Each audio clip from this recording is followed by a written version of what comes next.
Welcome.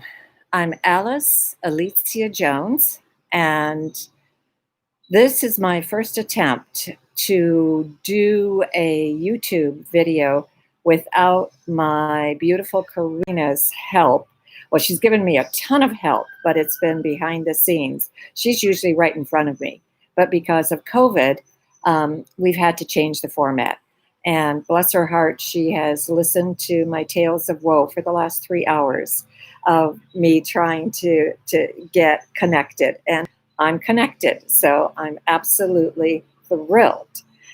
So, anyway, as you might have seen from my uh, the title of this presentation, is that we had two trees fall on our home. This is my backyard. I'm on our screen porch. You can see how heavily wooded our lot is, and you can kind of get an idea of how close the trees are. So the two trees that fell were actually on the left-hand side of the home as I'm sitting on it. If you're standing in the front of the house, they're on the right-hand side of the home. And they affected the bedroom, the bath, the hallway, and we found out very quickly the entrance foyer, the second bedroom, the dining room, and part of the family room. And so, anyway, just to continue with my story, my husband and I were just finishing dinner. It was 6:30 at night, and all of a sudden there's a loud crack. And we both kind of look at each other. We're rather stunned. And Bob goes, "What's that?" And I don't know. But then within that same second, the house shook. And my immediate response was, "Oh, we're having an earthquake." That's kind of what it felt like to me. So we get up from the dining room. We go through the kitchen into the hallway, and as soon as I see our Palladian window, I'm looking through our Palladian window. We have a 2-story entrance hallway with a large curved window, and I see a tree parallel to the ground, and it looks as if it were growing out of my roof.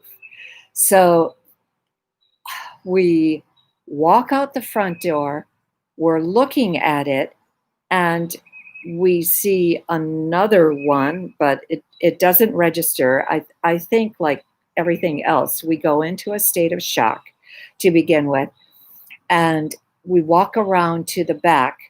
Fortunately, I did have my cell phone with me, so I could take pictures right away. And I take pictures of the tree from the outside. Unfortunately, didn't take them from the inside. Go around to the back, take them from the side of the house, then walk around to where they are. And that's when I see that it is two trees absolutely parallel to each other. At the widest point, maybe they're 6 feet apart, maybe 8 feet apart. Both of them have hit the roof. And so, and I take a picture because my immediate reaction is we've had a number of trees on our property that actually for the first 3 or 4 feet have grown together. So I thought, this is what this was. This is what they did. And when I come back to look at the pictures, because like I said, I think I'm in a state of shock. I don't even remember what I photographed. And so I look at the pictures and I realize that they were not joined together. They are two individual trees. The only place they touch is right at the base, right at ground level. They have two individual root balls, but obviously the roots at where they touched right at the base were, even though they were independently growing, they must have touched enough to where they one dragged down the other. So the at least I look at that and I think, oh my God, oh my God, oh my God, what has happened? But I have the presence of mind. I know immediately that I have to call the insurance company. I get on the phone with the insurance company. I get my name out. I do not even recall that I was able to give her my address, but she was a very calming force. And she managed to find my address and through my husband's name and my name. And this was Nationwide Insurance. And she gives me the list of things that is going to happen, the criteria of what it is that we're going to find. And by that evening, we have somebody coming to the house from Nationwide that puts a tarp down in the bedroom that's mainly affected. When we walk up the stairwell, because we do that after we surveyed what had happened outside, when we walk up the stairwell, the first thing I notice is that in the hallway, the ceiling is pointed down. So I see three parts of the ceiling in the hallway kind of like pointed towards the floor, and of course, water's dripping. In the bathroom, which is right next to the end of the hallway, I see the ceiling in the shower stall basically resting on the shower stall, and water is streaming through that. And then when I look into the bedroom, I can actually see some daylight, but I see a whole strip of ceiling that has already fallen down. And I go to, I look at this, I take the pictures. Like I said, I had the presence of mind to at least call the insurance company. She sends a person who comes in. We call the tree company. And fortunately, because we have been property managers and we have found a great tree man about, I'm going to say about 15 years ago, and we used him for all our tree work. Anytime we had a tree fall on any property, whether uh, we never had a tree fall on our property prior to this, but we did have a few trees die that we had to have removed. And we also had to have 4 trees removed when we put our patio in because they were too close to the back that we could not have had a patio with the 4 trees. Unfortunately, that broke my heart, but there was no way to save them. So the tree man shows up with his truck and a few helpers that evening, even though it's raining, and tells us that it is too dangerous to start cutting down anything at this time of night. Of course, in the dark, in the rain, but we knew that, and we wouldn't have let him even if he had suggested that that's a good idea, which obviously he did not. And so he promised us that he would be there at 7:15 in the morning. 7:15 in the morning, he pulls up with a crane, with a chipper, with a truck to hold the chips, with several other trucks. And I think there was a total of 7 people. So I think at least 6 helpers. And this is the very first time that I ever saw a crane remove the top of a tree, because effectively I've always seen men in crane buckets, but I've never really seen how a crane maneuvered a large hook to the top of a tree And then the men who were cutting the tree attached this very large chain to it, and then the hook to that. So that was fascinating. And I took about a dozen pictures of of that process. And later in the day, my neighbor came over and said that when she talked to her little grandson, who lives in Boston, he wanted her to take a video of all of this because he's, I think, 2.5 at this point, and very, very interested in trucks and cranes and everything that little boys love about trucks. So, anyway, I forwarded all the pictures I had taken to her, and we got a big chuckle out of that because my own grandson, one of his favorite books is Things That Go by Richard Scarry. So that happened. That's put in motion at 7:15 in the morning. By 9 o'clock that day, I it could have been 8 o'clock. I can't remember, but very early in the morning too, Nationwide sends a young man over whose job is to remove the ceiling that is affected, and by the end of the day, he removes probably um, a 4 by 8 inch square of hallway ceiling, a good portion of the bathroom ceiling, and a very large amount of the bedroom ceiling. And by then, we also have other people that are there to help him. Prior to him coming on Tuesday night, what I had done is I took every towel that I owned in the house, and I took 2 beach towels and used them to mop up the floor and the debris that had fallen down. I didn't stay there long because debris kept falling, and I was afraid that I might end up with a piece of drywall on my head. And so I thought that's rather stupid to put yourself at that kind of risk. But I mopped it up as fast as I could, and then I just put towels down to catch the water that was dripped, and maybe laid down somewhere in the neighborhood of 12 towels.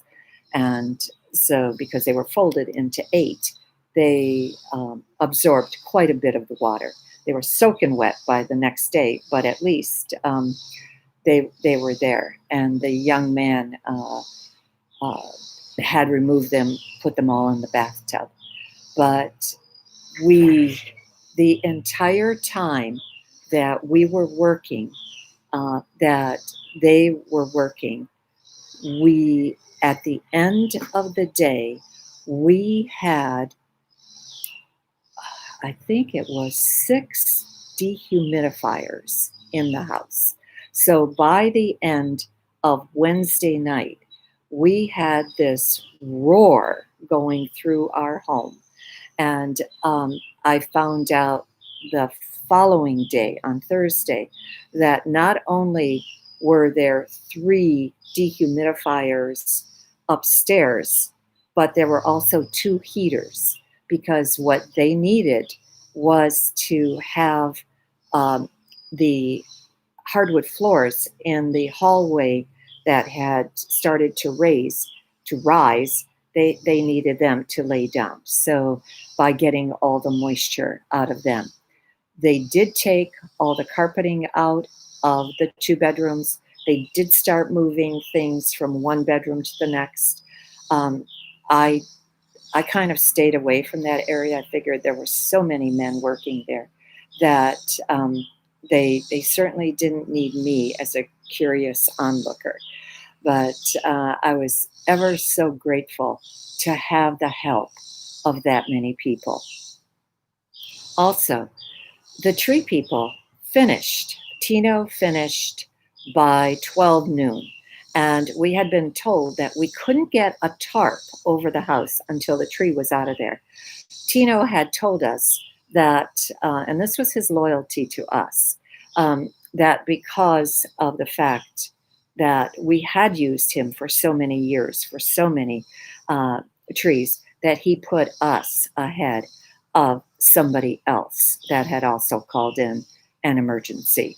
And so, anyway, again, I was immensely grateful for that because we knew another storm was coming. This came down on Tuesday. The I think it was what, the 27th of July. And so this is now Wednesday when the tree is coming down, and the uh, tree has to be down before the tarp can go on. So we were promised by Nationwide that at 1 o'clock we would get the tarps down. And at 1 o'clock, we did not see anybody coming to the house to go on the roof. 2 o'clock, we saw a huge number of gray clouds gather, and my husband started to panic. And so approached the gentleman that was in charge of the renovation, and the he promised us that absolutely we would have somebody there. Come to find out that he actually had to go through a list of 3 people. The people that had promised him that they would come apparently were delayed on another job. He had a second group that he relied on. They couldn't make it, they were someplace else. So he turned to a third group, and this was a husband and wife team. And I have never seen a female do roofing repairs of any type, but I was, again, extremely grateful for that. And I also, because the clouds were gathering, I also spoke to the undines, the elementals of water, and I asked them to please hold off getting coming down as rain, and just please hold off until our roof was covered. And the husband and wife team arrived about 3:15, and they got on the roof as fast as possible, and they worked as fast as possible, and literally were coming down the ladder when a deluge came down on them and the skies opened up. But they did get the tarp up there, and we did not have any water. Then the following day, we had a temporary roof put on the house, and we were told that the temporary roof was something that would hold us until the permanent roof could be put on. Because effectively, since a lot of our trusses were damaged, a structural engineer would have to come, draw up plans to have the rebuilding of this portion of the house. So again, we just were so eternally grateful that when on Thursday I met the insurance adjuster for large claims, and I also met the head of the Paul Davis team that's going to help us with the reconstruction. And then they answered all my questions. They were very, very gracious. And then the young lady who was also sent by Paul Davis to pack up our belongings and to get them out to help us with whatever is damaged, whatever had water damage. She sat and she surveyed everything, and she spent at least somewhere in the neighborhood of 30 to 45 minutes with me answering every single question that I had. And by then, I just recognized that no matter how long this takes, no matter how slow it goes, at least I felt secure that I wasn't going to be given the bum's rush, that everything that needed to be, I felt very, very confident that every single thing that needed to be taken care of would be taken care of. There was one point during the when we first got back in the house, just prior to my going to make the phone call to Nationwide, that I could see that my husband was going into shock, and that he was his lips were trembling, his body was starting to shake, and I just very firmly said, "We've got to handle this. We have to handle this, and no matter what it takes." And fortunately, that was enough to snap him out of it. And he too has right after the three people around. Thank you for being here. I thank you for listening. And if you found this chat, I know that obviously you were meant to find this chat. And even though this is not the coronavirus that I'm dealing with, it's still a crisis. So I am very, very happy to share my experience, because if it can help one person out there, then I feel it's been worth it. And I will see you on Friday.